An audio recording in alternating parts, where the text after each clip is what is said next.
because our record is clear. And we will protect that record. Not that we do not look after the interests of the masses, because any politician in this country, for the rich and the middle class, because any politician that do not understand the Democratic Labour Party will believe that when we talk masses, we are only speaking masses. We are speaking of those who need our help most. But the whole country need our help. And that is why in 1961, when we introduced free secondary education, we did not say it was for the poor people. We said it was for the country. Because we understood that if you are to keep the social climate and the social fabric of this country right, you have to come up with a policy that includes all and not a too few. And that is why even though you had money, we still give you the opportunity to get free secondary education in this country, because we understood that had we given it only to the poor people in this country, that their knives would have been blunted. And we could not afford that. In 1986, and that's why I keep telling people, if you really understand the Democratic Labour Party, you can get up when you sleep any night and you can come here and deliver a speech like this. But you have to have the gut feeling and the understanding for the party and for its philosophy.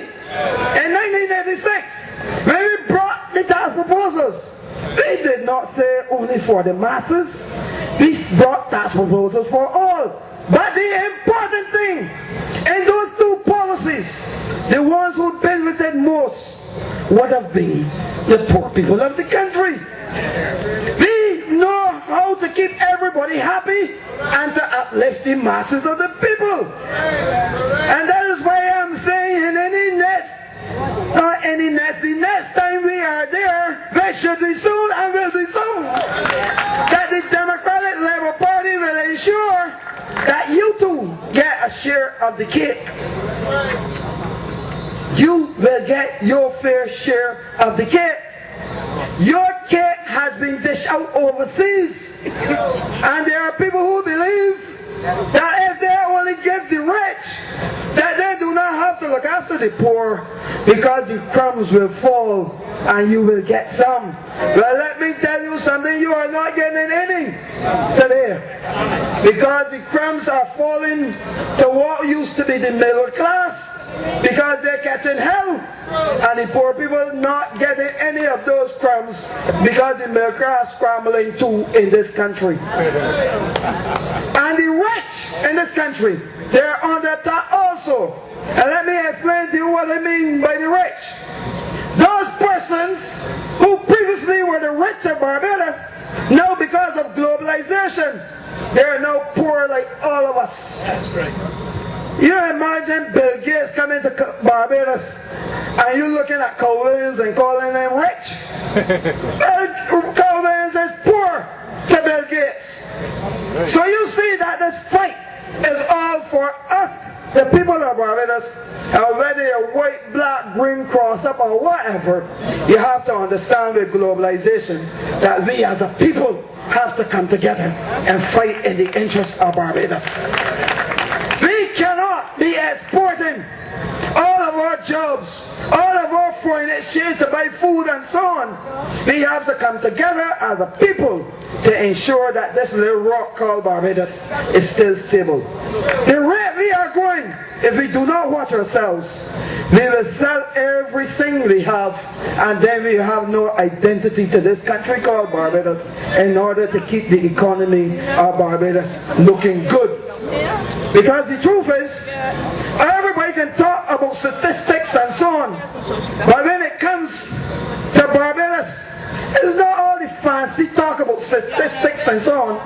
That is for those who want to masquerade and parade. The facts are that if you do not have more foreign exchange coming in than you are spending, you are in trouble.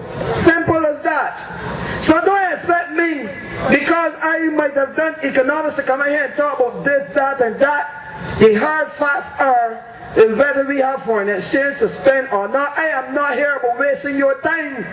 I am here to tell you that you're getting hell, you're feeling hell, and that there's no hope for you under the Barbados Labour Party, as simple as that. But under the Democratic Labour Party, we will provide hope for you. You would have heard about food prices.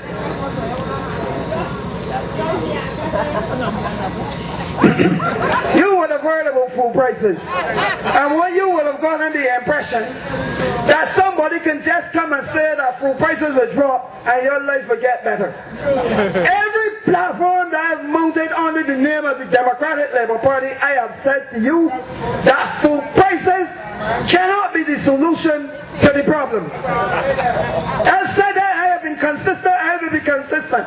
Anybody who can tell you that after 1994, where you were subjected to incomes, reductions, deprivation, everything, that 30 years after, the solution to you not getting more disposable income is to reduce food prices, you will have to be mad, not them. Because the effect on you cannot only be food, there are many other services that have gone up. So you just can't pull out food and say, food, and this will solve the problem. Let me tell you something, my people. You need disposable income in your hand to deal with the problem facing this country. If you don't have money and the food drop, it is no help to you. But let me tell you something. Let me show the joke of this whole thing. Let me tell you that something I'm dealing with a pack of chocolates you don't believe me, and they come in many forms. Look, you know how rice going up? No, forget about bread. I ain't not here to advertise bread. You know that rice going up? Every single person in this audience has a piece of rice. I came close to a piece of rice today. You know that since all this type of fruit prices drop, that rice going up.